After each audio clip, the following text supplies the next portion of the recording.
ಗಾಳಿ ಆಗ್ಲಿ, ಎಷ್ಟೇ ಚಳಿ ಆಗ್ಲಿ, ಎಷ್ಟೇ ಏನೇ ಶೆಕೆ ಆಗ್ಲಿ, ನಾವು ಅದನ್ನ ಎದುರಿಸ್ಕೊಂಡು ಅದನ್ನ ಒಳಗ್ ತಗೊಂಡು ಅದು ಈ ಇದೆಲ್ಲ ಮುಂದಕ್ಕೆ ತರಬೇಕು ಅಂದ್ರೆ ಆ ಸವಾಲ್ಗಳೆಲ್ಲ ನಾವು ಪೇಷನ್ಸ್ ಅಲ್ಲಿ, ತಾಳ್ಮೆನಲ್ಲಿ ತಗೊಂಡು ಮುಂದಕ್ಕೆ ಹೋಗ್ಬೇಕು. ನಮ್ ಫೀಲ್ಡ್ ಅಲ್ಲಂತೂ ಇವಾಗ ನಮ್ ಟೀಮ್ ಇದಾರೆ, -10 ಡಿಗ್ರಿ ಸೆಲ್ಸಿಯಸ್ ಅಷ್ಟು ಚಳಿನಲ್ಲಿ ಇಷ್ಟು ದಿನ ಇದ್ವಿ. ಯಾಕಂದ್ರೆ ನಾವು ತೆಗೆಯುವಂತ ಪ್ರಾಣಿ ಸ್ನೋ ಲೆಪರ್ಡ್ ಅಷ್ಟು ಚಳಿನಲ್ಲಿ ಅದ್ದಿದೆ. ಸೊ ಅದಕ್ಕೆ ಅದು ನಾರ್ಮಲ್, ನಮ್ಗೆ ಅದು ಸವಾಲು, ಚಾಲೆಂಜು ಆ ಕೋಲ್ಡ್ ಇರೋದಕ್ಕೆ. ಆದ್ರೆ ಅದನ್ನ ನಾವು ಚಾಲೆಂಜ್ ಅಂತ ತಿಳ್ಕೊಂಡ್ರೆ ಹೆಚ್ಚಾಗಿ ಜಾಸ್ತಿ ದಿನ ಇರೋದಕ್ಕೆ ಆಗೋದಿಲ್ಲ.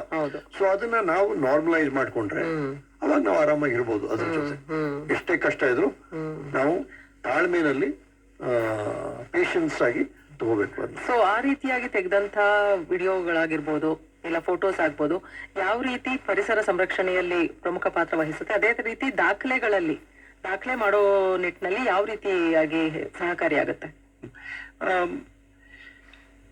ಈಗ ರಿಮೋಟ್ ಎಕ್ಸ್ಟ್ರೀಮ್ ಜಾಗಗಳಿಗೆ ಬಹಳ ಕಮ್ಮಿ ಜನ ಹೋಗೋದು.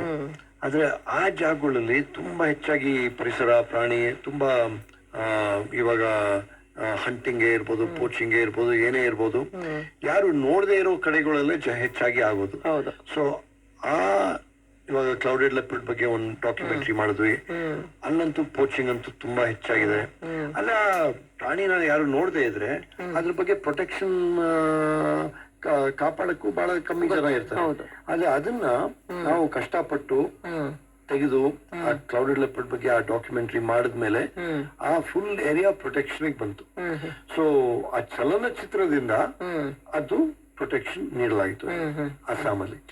ಸೊ ಹಾಗಾಗಿ ನಾವು ಮಾಡೋ ಕೆಲಸಗಳಂತೂ ಬಹಳ ಮುಖ್ಯ. ರೇರ್ಲಿ ಸೀನ್ ಸ್ಪೀಶೀಸ್ ನ ಡಾಕ್ಯುಮೆಂಟ್ ಮಾಡಿ ಅದನ್ನ ಜನರ ಮುಂದೆ ತಂದು ಅದ್ರ ಬಗ್ಗೆ ಅಪ್ರಿಸಿಯೇಷನ್ ಬರ್ಬೇಕು, ಅದ್ರ ಬಗ್ಗೆ